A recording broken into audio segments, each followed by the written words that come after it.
Okay, we are back with Chapter 10, Siren Song.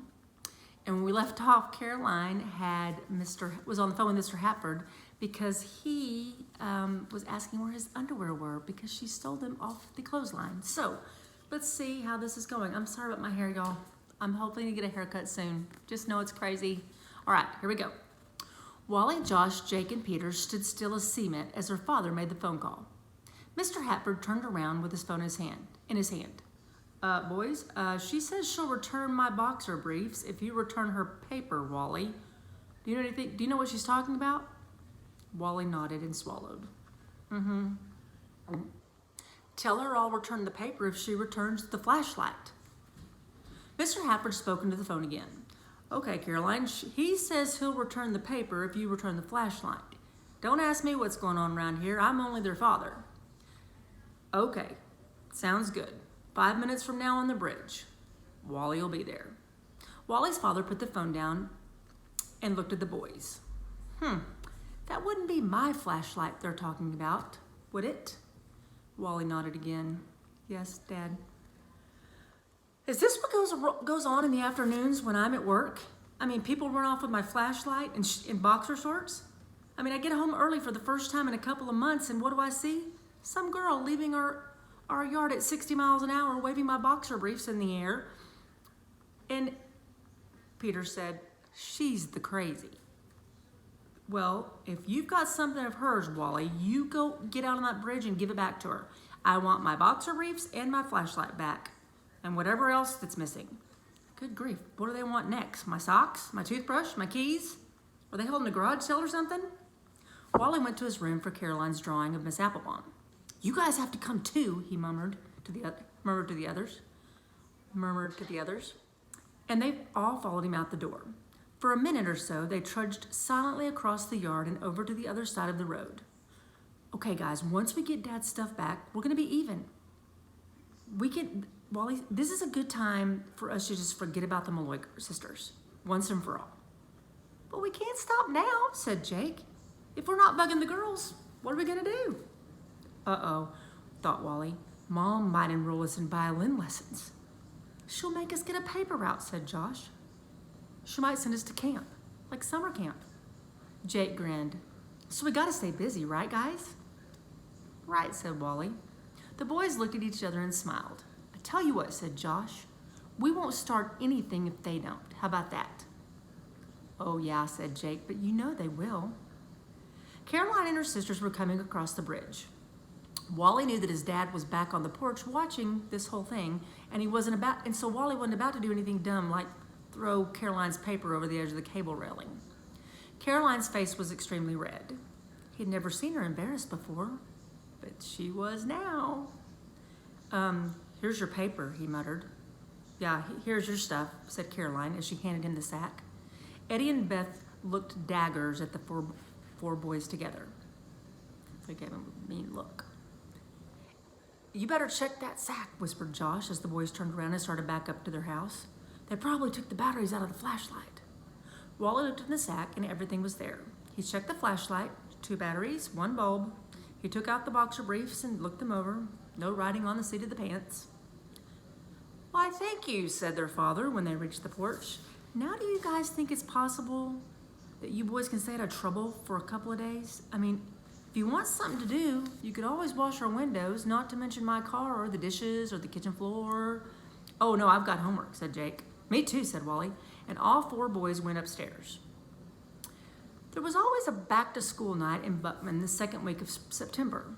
No matter what, every parent who had a child in school was supposed to go to his or her classroom that night to meet the teacher, sit in their seats, and listen to a talk about what the students would be learning that year.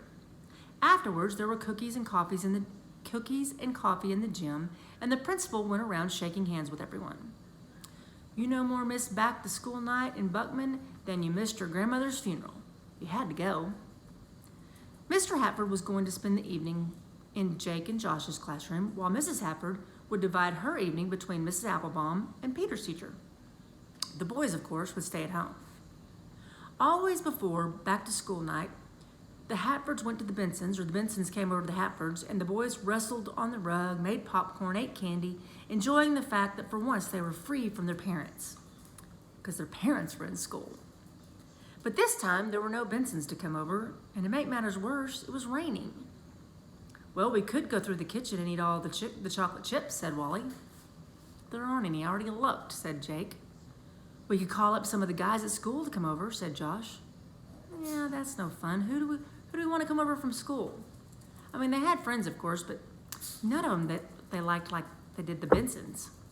Hey, we could wrap up in blankets and roll down the stairs, said Peter. No, said Josh. They decided at last to turn out all the lights and play hide and seek.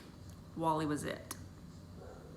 He sat down on the couch in the living room and counted to 50. Here I come, ready or not, he yelled, and groped his way to the hall.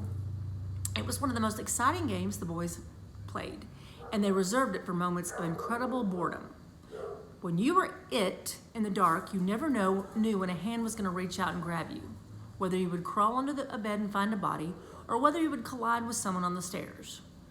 He heard a soft thud from somewhere, but wasn't quite sure if it was up or down, in or out of the house. It had to be inside the house, though, because outside was off limits. There were 3 live bodies waiting to be found in the dark. They could change hiding places as much as they liked. Even if you touched something, you had to make sure it was a person. Then the noise came again. Upstairs, Wally was sure of it. He ran his hand along the wall and started up the stairway, his other hand sweeping the air in front of him. Halfway up the stairs, however, he heard another sound, and this time, goosebumps rose on his arms. It was a sound like nothing he'd ever heard before. It seemed to be half human, half animal, yet more like a fire siren, only very, very soft. It rose and fell like the wind. Maybe it was the wind. Then it stopped, and all Wally heard was rain beating down on the roof. He went on, running his hand along the wall, poking each step with his foot to make sure there wasn't a hand ready to grab his ankle.